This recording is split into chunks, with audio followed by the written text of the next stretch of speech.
Look, I can't be the only one that said this after watching the Wakanda Forever trailer for the 1000th time. I am queen of the most powerful nation in the world, and my entire family is gone. Anyways, I'm gonna go cry in the bathroom. Peace out, homies!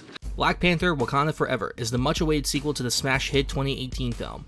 Once again, it was directed by Ryan Coogler and stars Letitia Wright, Lupita Nyong'o, Danai Gurira, Tanakh Huerta, Winston Duke, and Angela Bassett.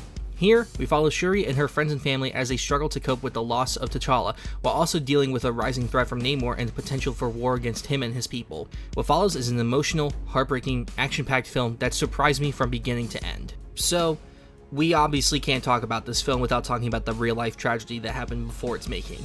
In August of 2020, Chadwick Boseman sadly passed away, and the world has not been the same since. While he already had a great career before he was cast as Black Panther, once that first film came out, it changed everything. Now he wasn't just Chadwick Boseman, he was the Black Panther. That film and the performance was so impactful and meant so much to millions and millions of people that when he passed away, the whole world collectively mourned. But this led to a very difficult question. How does Marvel move forward with the character? Do they recast, or do they have his character die as well? While this is a question that's still being debated to this day, Marvel ultimately chose to not recast the role. And honestly, I think that was the right call. While there are many arguments that can be made for either side, I believe that because of how impactful his performance was in the first film and how solidified it became to so many people, if they recast that role, whoever got it would never have been able to make it their own. They would have always been compared second to Chadwick, and everything they did would have been in his shadow. While it would have allowed the character to live on, the person playing him never would have been allowed to make it their own. I'm not here to say if Marvel was right or wrong, that's just my take on it. So, now that we got that out of the way, what makes this film so good? Coogler is one of the few writers and directors at Marvel that has his own distinct voice and visuals, and thankfully those still come through in full force here. This film is such a marvel, pun very much intended, for the eyes, and the way Coogler explores these characters dealing with T'Challa's death while also the ever-growing threat of Namor could have been too much for some directors, and yet he does it with such ease. Every performance is top-notch, with Angela Bassett and Tanakh Huerta being the standout performers in my eyes. I love seeing these characters again, and the arcs that many go through are incredibly compelling and interesting to see unfold. Namor is easily one of the best antagonists that the MCU has put out.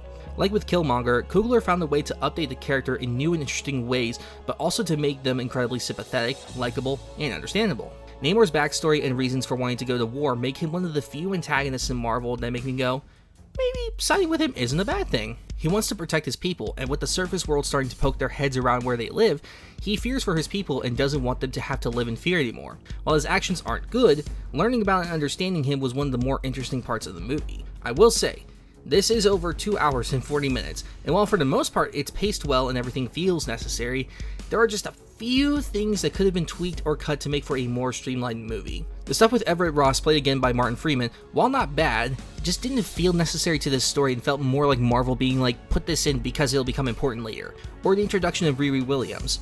While it starts out well with how they integrate her character, by the end she's not really a primary focus anymore, and it seems odd. Past the halfway point, there's something that happens, and in other movies this would have been a defining moment for her in her origin, but here they don't really address it in that way. I feel like it was a missed opportunity and could have allowed her to be more involved in the main story. Also, while most of the action is done well, the final battle, like the first, isn't that exciting and feels rushed despite the scope of it. Also, there's a bit more shaky cam with some action scenes than the first film. I don't know why, and it's not a bad thing, but it is noticeable. But despite those nitpicks, they don't destroy the movie for me. Everything from the acting, the score, the production costume design to the fantastic story and themes it explores makes those few nitpicks seem minor in comparison.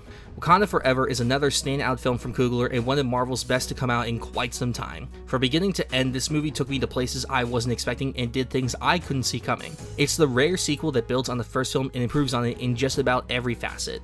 If you haven't seen it yet, please do yourself a favor and check it out as soon as you can. I'm going to give Black Panther: Wakanda Forever a 9 out of 10.